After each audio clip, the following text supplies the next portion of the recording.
Hello developers, ఈ class లో మనం ఒక ఎర్రర్ సాల్వ్ చేస్తున్నాం. సో ఎర్రర్ ఏముంది అంటే మనం టైప్ స్క్రిప్ట్ ఫైల్లో ఏదైనా జావా స్క్రిప్ట్ లైబ్రరీస్ ఏదైనా ఫంక్షనాలిటీస్ బిల్ట్ ఇన్ ఫంక్షనాలిటీస్ ఉంటాయి.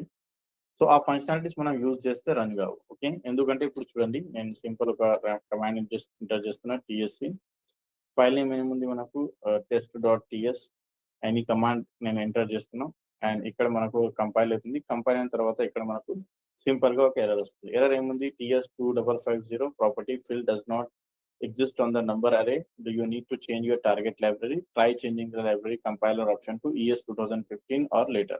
సో సింపుల్ గా ఏం చేయాలి అంటే, మనం ఈ పర్టికులర్ ఫైల్ ఉంది కదా, సో ఈ ఫైల్ మనం రన్ చేస్తున్నాం. సో రన్ చేసేటప్పుడు మనం టార్గెట్ మనం ఏం మెన్షన్ చేయాలి, 2015 లేకపోతే 2016, 17, 18, 19 అట్లా మనం మెన్షన్ చేయాలి. ఓకే, ఇక్కడ ఆల్రెడీ అబౌవ్ 15 మెన్షన్ చేసి చెప్పిండు. సో సేమ్ థింగ్ మనం ఏం చేస్తున్నాం, ఇక్కడ ఫైల్ నేమ్ ఉంది సేమ్ TSC అండ్ test.ts ఉంది.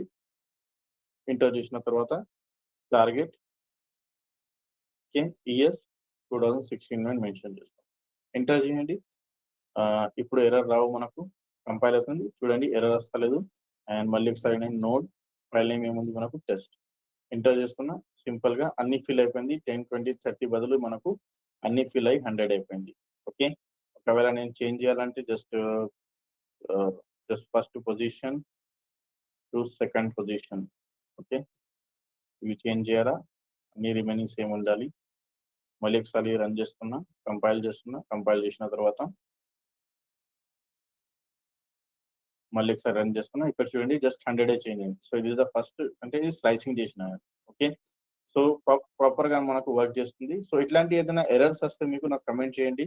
సో ఆ ఎర్రర్స్ ఎట్లా సాల్వ్ చేయాలి నేను మీకు ఒక వీడియో క్రియేట్ చేసి అప్లోడ్ చేస్తాను. Okay guys, so that's it for today. Thank you everyone.